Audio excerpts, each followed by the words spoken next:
Okay, good morning everyone. I just want to start by saying that I'm incredibly proud of how far we've come as a class. I'm sponges, we're gonna kill it. Cool. Okay, so I had an upbringing that's a little bit different to most. My parents were very young when they had me and we got to experience some really amazing things together that many cannot say they have. Can I have a show of hands? Who here has ever been to a Psytrance festival? Okay, a few of you. Who here has been to a Psytrance festival with your parents? No one. Okay, well I have. Music and music festivals have always been a really important part of my life. My stepfather was a Psytrance DJ while I was growing up and continued to do this for a few years before becoming a music producer, which is pretty cool if you ask me, but of course I'm a little bit biased. This meant that I got to go to music festivals from the young age of 4 years old. That's me. So you can say I've been going to music festivals for the good half of 2 decades. When his career path changed, we stopped going to music festivals as a family, and only in the last year or so have I started attending these festivals again. And for this reason, I'm going to use music festivals to touch on how we've become techno slaves. So after attending a few music festivals, a fair few, I quickly realized that they're not what they used to be. This put me to thinking, what about festivals has changed? Is it the experience? Is it how many festivals we go to? Is it the music? Is it technology? All of these questions kept coming up, and I realized I hadn't really considered what made music festivals so special to people. And in a time where music festivals are becoming increasingly popular, what is making people go to them? Before I get into this, let's have a look at the current music festival scene. For the most part, music festivals have changed quite a bit. They're bigger, more frequent, and have become largely tech-based. Electronic music is not a niche, but rather the norm now. With the music festival industry estimated to be worth approximately 400 billion rand, it's no wonder that there are ones popping up all the time, especially locally. We see international festivals such as Tomorrowland, Ultra, Sonar, and Glastonbury attracting festival goers in the hundreds of thousands. Just look at that crowd. That's a lot of people. In South Africa, our festival scene is on the rise. We have festivals such as Oppie Koppie, Rocking the Daisies, Ultra, Africa Burn, We Love Summer, Afropunk, and so many more that attract local and international attendees and acts every year. Needless to say, music festivals are popular. In the US alone, 10% of their population in 2016, which was 32 million people, went to at least one music festival in a year. This brings us back to what is driving this attendance. And the answer is that we live in an experience age, as well as a world filled with technology. So what do I mean by an experience age? It means that consumers are more willing to spend their cash on an experience than ever before. We actively seek out experiences, and technology allows us access to many of these experiences, especially music festivals.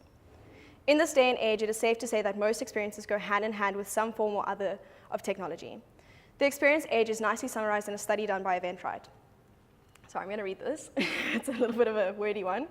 This generation not only highly values experiences, but they are increasingly spending time and money on them. From concerts and social events to athletic pursuits, to cultural experiences and events of all kinds. For this group, happiness isn't just focused on possessions or career status. Living a meaningful, happy life is about creating, sharing, and capturing moments earned through experiences that span the spectrum of life's opportunities. We are a generation that has grown up with mobile internet, cell phones, YouTube, and the Internet of Things at our fingertips. Our experiences each day are influenced by the amazing technology around us, allowing us to be connected from wherever we are. However, technology in some cases can become all-consuming and a barrier between us and our world. For instance, have you ever been out with friends and having a good time and reached into your pocket to share the moment, only to realize you left your phone at home? It's a panic-inducing moment. Myself included, experienced this multiple times. It's in these moments that technology, in particular our dependence on it, can become a barrier to this experience. Now that we've had a little bit of a look at the experience age, we can look more in depth at how this actually affects the music festival experience. So previously, music festivals were not commercial. The music was the main attraction. You had to bring all the cash you would need, as there were no ATMs or card machines. Because of the lack of mobile internet and even mobile phones, can you believe it, you were relatively cut off from the world.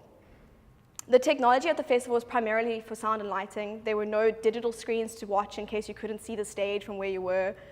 And the musical festival experience, plus minus 20 years ago, was just a generally more holistic experience, taking place outside of technology as we know it.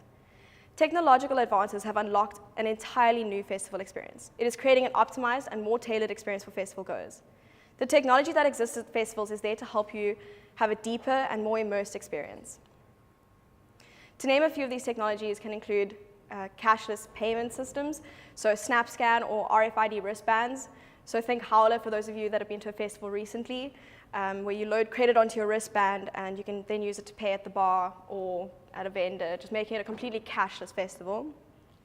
Buying tickets has also become a lot easier. You can now buy directly from the event, from their social media platforms or even their websites, and nowadays even from influencers associated with them. Whereas previously you had to go in-store to comp your tickets or queue outside of like a Checkers to make sure that you got your ticket in time. And you don't even really need to be a festival anymore to experience it. So with live streaming and VR headsets, you can be at a music festival while sitting on your couch at home and experiencing the whole festival through technology. You're now able to share the experiences immediately with people who are around you and with those who aren't. We see some of the more extreme tech advances, and these ones really blow my mind, where you can go to a concert and watch an artist such as Tupac, who's no longer with us, as a hologram. It's crazy. Then just two of the ways that you can stay connected at a festival would be Wi-Fi. So a lot of festivals now offer hotspots and even mobile cell phone charging stations, just keeping you constantly sharing those experiences with people outside of the festival and creating a buzz. And then there's something as simple as just the festival app. So lineups, maps, just making your festival experience slightly more seamless. So what is it that this technology, so what we can see is that this technology isn't necessarily unique to music festivals. What is special is that it helps to create a fully immersive experience. It enables music festivals to be a widely shared experience and ensures you're no longer just a bystander, but that you help create a memorable experience through interactive technology. But, and here's the big but, does that all really matter if we're using technology as a barrier to this experience? Think of all the times you have chosen to record a moment, for instance, your favorite band at a festival, rather than watching it right there. When we choose to put a screen between us and an experience, we are distancing ourselves from that moment. Even right now, I'm putting a screen between me and you guys and using it as a bit of a crutch. But we all do it, and that's okay. In this sense, we have become techno slaves. We are dependent on our cell phones and our screens to enjoy a moment. Technology has become the middleman to our experiences, meaning we feel we have to use technology to become fully connected with the moment. But in fact, it's actually disconnecting us from the real experience. However, it can also be a way to be more connected to those that aren't physically with you. Just like that camera and that camera means that my parents can be a part of this moment, even all the way from London, and that's pretty amazing. Social media sharing, live streaming, and even just recording a moment can be shared instantly with your friends, or in some of our cases, fans. However, there's a fine line between technology complementing our experiences and technology becoming the experience. To take this even further, I believe that we should use the available technology at our fingertips to immerse ourselves, to enhance, and to deepen our experiences, but not overpower them and not become the experience. Guys, let's rave, but not be techno slaves. Thank you.